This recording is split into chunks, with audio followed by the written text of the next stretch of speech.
ধ্বংস করিয়া ফেলায়।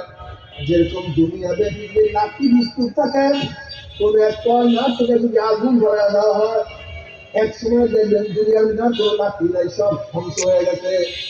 হাজার পাহাড়ের মতো আমলের মধ্যে কোনো এক জায়গা থেকে যদি হাজার হিংসার আগুন লাগায় দেওয়া হয়, কিয়ামতের মধ্যে লাগবে কোনো নেক না।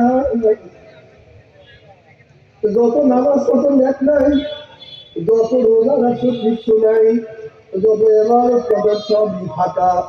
এগুলো খবরদার তাকিয়ে নক করো, কলবকে পরিষ্কার করো, সব সময় নিজের চিন্তা করো আমার অবস্থা কি, আমার বউয়া কি ইমানের সাথে হবে না বেঈমানের সাথে হবে, আমার কবরে আযাব হবে কি হবে না, কিয়ামতের ময়দানে আযাব পাবো কি পাবো না। ওমর ইবনে খাত্তাব রাদিয়াল্লাহু আনহু হাসিবু ক্বাবলা আন তুহাসাবু, তোমার কাছে হিসাব নেওয়ার আগে তুমি তোমার হিসাব নাও। মনকে প্রশ্ন মন, চক্ষুকে প্রশ্ন চক্ষু, তুমি নেকের দিকে বেশি তাকাইছো না গুনার দিকে বেশি তাকাইছো? ওরে কান তুমি নেকের আওয়াজ বেশি শুনছো না গুনার আওয়াজ বেশি শুনছো? ওরে জবান থেকে নেকের কথা বেশি বলছো না গুনার কথা বেশি বলছো? ওরে হাত কত গাঁজা স্পর্শ করছো, কত সুদ গ্রহণ করছো, কত ঘুষ সব দিয়ে ধরছো? ওরে হাত কত চুরি করছো, কত ডাকাতি করছো? ওরে হাত কত জুলুম করছো, কত খুন করছো? ওরে হাত অন্যায় কত মহিলার গায়ে হাত লাগাইছো? ওরে পাও পৃথিবী নেকের দিকে বেশি আসছো না গুনার দিকে বেশি আসছো? গুনাহগার করছো, তওবা করতে তুমি পারো নাই, আবার তওবাটা করছো আমার মাওলায় মাফ করতে করে নাই। খবরদার খবরদার, হিসাব নিকাশ না মিলাইয়া কেউ মাওলার কবরে যাইও না। আমার যুবক বাবারা, আমার মুরব্বী বাবারা, যদি হিসাব নিকাশ মিলে মাওলার কবরে যাইতেই পারো, আজ আল্লাহ বলে মুমিন বান্দাদের মৃত্যু যা সাকিয়া করিয়া যাবে। আল্লাহ পাক নাজিয়া ফেরেশতারে আমার যুবক স্কুলে তুমি মাথায় দিয়া গেছে, ও উস্তাদরা টুহু দেয়া কত চিৎকারি করছে, আমার যুবক লম্বা জামা বেরিয়ে রাস্তায় বের হয়েছে, আমার যুবক দাড়ি রাখার কারণে স্ত্রী ঘরে চলিয়ে গেছে, আমার এত বড় অফিসার ঘুষ না খাওয়ার কারণে ঘরে ঠিক মতো বাজার করতে পারে নাই, আমার এই মহিলা এত সুন্দরী, এত সুস্থিরী, এত আকর্ষণীয়, কিন্তু বেপর্দা অবস্থায় রাস্তায় সে কখনো বের হয় নাই। এত বড় ধনী, সিঙ্গাপুর থাইল্যান্ড বিয়ার গুণা করতে পারত, কিন্তু আমি মাওলার ভয়ে একটা গুণার কাছের কাছেও সে যায় নাই। এত অসুস্থ উঠতে পারে না, বসতে পারে না, তারপরে নামাজের সময় নামাজ কাজা করে নাই।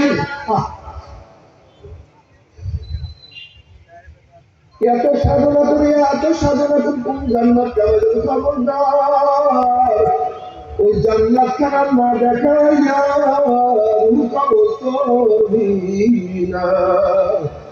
আল্লাহ কসম করিয়া বলিয়া দেয়া গেলাম।